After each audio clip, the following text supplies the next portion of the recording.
Hi, എല്ലാവർക്കും Sreelakshmi Suneesh official YouTube ചാനലിലേക്ക് എല്ലാവർക്കും സ്വാഗതം.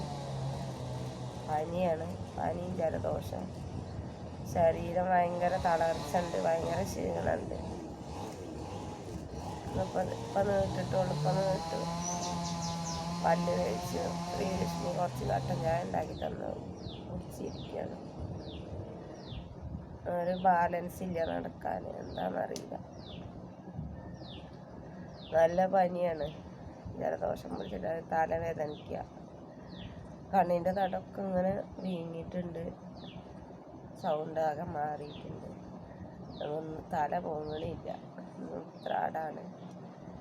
ഇന്ന് ഞാൻ കടയ്ക്ക് പോയിട്ടില്ല, എനിക്ക് വീട്ടിൽ നിൽക്കാൻ വയ്യ. കടയിൽ പോയിട്ട് കാര്യമില്ലല്ലോ, നമ്മളവിടെ പണിയെടുക്കണമെങ്കിൽ നമുക്ക് നമ്മളെ ശരീരം കൊണ്ട് വയ്യ. അതുകൊണ്ട് ഞാൻ വിളിച്ച് പറഞ്ഞിട്ടുണ്ട്. പിന്നെ ഇന്നലെ ഇന്നും കടയുള്ള ദിവസമാണ്, ഓണത്തിൻ്റെ ലീവ് വന്നാന്ന് പറഞ്ഞിട്ടില്ല.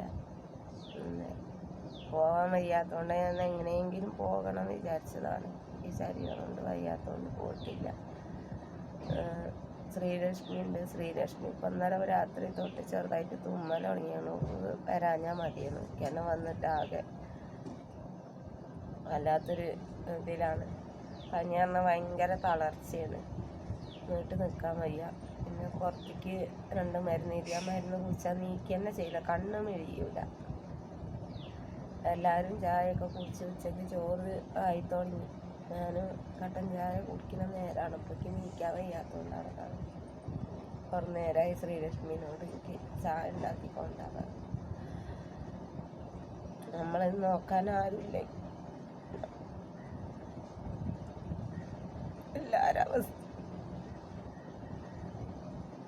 ഒരു നേരം നീക്കാൻ വയ്യ,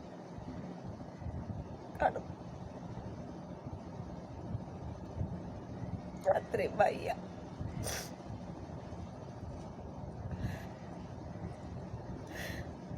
അമ്മ ഇവിടെ ഇല്ല. അമ്മേനെ ഓണത്തിനൊന്ന് കാണാൻ പോകണമെന്ന് വിചാരിച്ചിരുന്നു.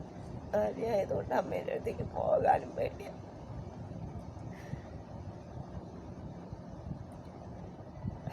അമ്മയ്ക്ക് പഞ്ചായത്തിൽ നിന്നൊരു കിറ്റ് പ്രസിഡന്റ് എൻ്റെ അടുത്ത് തന്നു വിട്ടിട്ടുണ്ട്, അത് അമ്മയ്ക്കൊന്ന് എത്തിച്ചു കൊടുക്കുന്നുണ്ട്. പക്ഷെ അതുകൊണ്ട് പോകാൻ വയ്യ.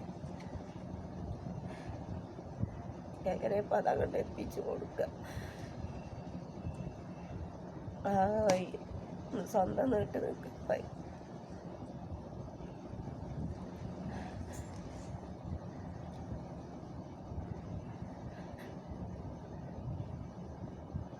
പ്രാവശ്യത്തെ ഓണം ഞങ്ങളിവിടെ പൂവൊന്നും ഇട്ടിട്ടില്ല, അമ്മ ഇല്ലാത്തതുകൊണ്ട് ഒന്നും വാങ്ങിയിട്ടില്ല, ഒന്നും വാങ്ങാനും തോന്നുന്നില്ല. പിന്നെ പനിയാണ്. ഞാൻ മിഞ്ഞാന്ന് വന്നതാണ്. മിഞ്ഞാന്ന് കടയിൽ നിന്ന് കുറച്ച് നേരത്തെ ഇറങ്ങി ഗവൺമെൻറ് ആശുപത്രിയിൽ പോയി മരുന്ന് മേടിച്ച് അങ്ങനെ വന്ന് കിടന്നതാ.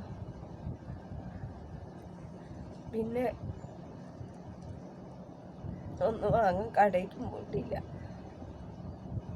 പിന്നെ അമ്മ ഇല്ലാത്തതുകൊണ്ട്. പ്രാവശ്യത്തെ പോലെ ഇങ്ങനെയൊക്കെയാണ്. അപ്പോൾ എത്ര ഉള്ളൂ രാവിലത്തെ